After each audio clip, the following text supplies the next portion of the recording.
So yesterday on Forbes, we had an article drop that basically stated Starlink was going to head towards an IPO in 2024.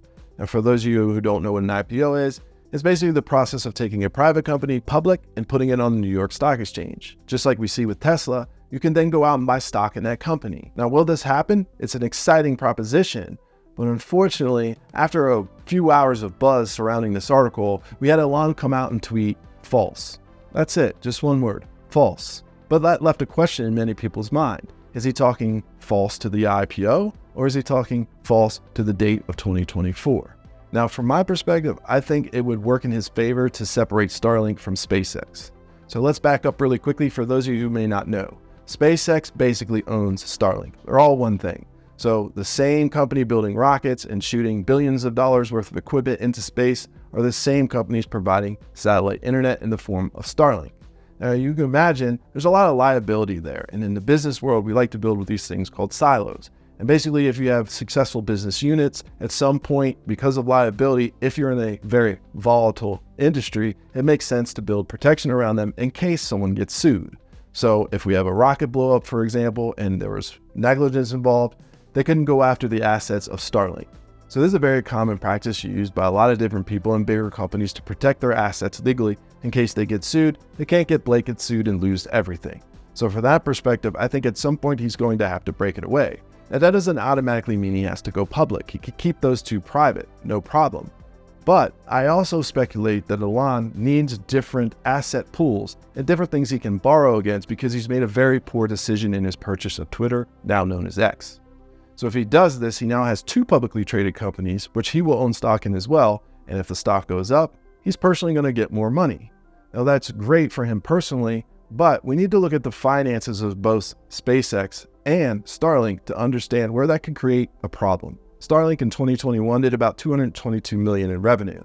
In 2022, they did $1.4 billion. Now, you can imagine that growth, and as an investor, that's something you want to latch onto. It's projected to do about $10 billion in 24-25. But they're saying that Starlink and SpaceX collectively are going to do $15 billion. Now, I'm not a great mathematician, but I'm looking at that saying $10 billion is coming from Starlink and $5 billion is coming from SpaceX. Are you really going to want that cash cow to leave the building if you need that revenue to fund rockets? Now, that's a great argument, but at the end of the day, nothing prevents Elon Musk, after he makes a bunch of money off an IPO, let's say of Starlink, to then funneling that money back into SpaceX on his own accord or in his own dime. He can always fund these missions, and at the level he's at with his personal wealth, I don't think that would be an issue for him. So to recap, I really do think we're going to see a IPO. I don't think we're going to see it in 2024. I think it's more realistic to see it in about 2027, 2028. As we get it more established on both sides, I think SpaceX in general needs to get more contracts so they feel comfortable leaving that kind of on its own and breaking out Starlink to actually service the rest of us and continue to grow. The other thing that we have to look at is competition. Now, some people are crazy about Project Kuiper and Jeff Bezos and Blue Origin. If you don't know much about that, just know that Blue Origin is Jeff Bezos is Blue Origin is Amazon. In other words, Blue Origin is Amazon's answer to SpaceX. And their answer to Starlink is something called Project Kuiper, which is basically a carbon copy of what Elon has put together. The only issue is they actually reside in a mile above orbit, meaning that their latency is always going to be greater because they're physically a mile above Starlink, and that will never change. Above and beyond that, I just don't see them as a threat.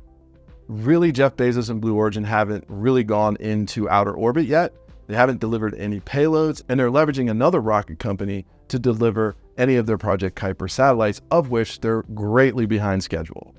So I don't think that's a threat. So if we take away the threat of any type of competition and we look towards an IPO serving him in twofold: one, protecting both companies from a liability perspective and any type of legal action, and two, creating another asset that Elon can pull from to make really crazy decisions.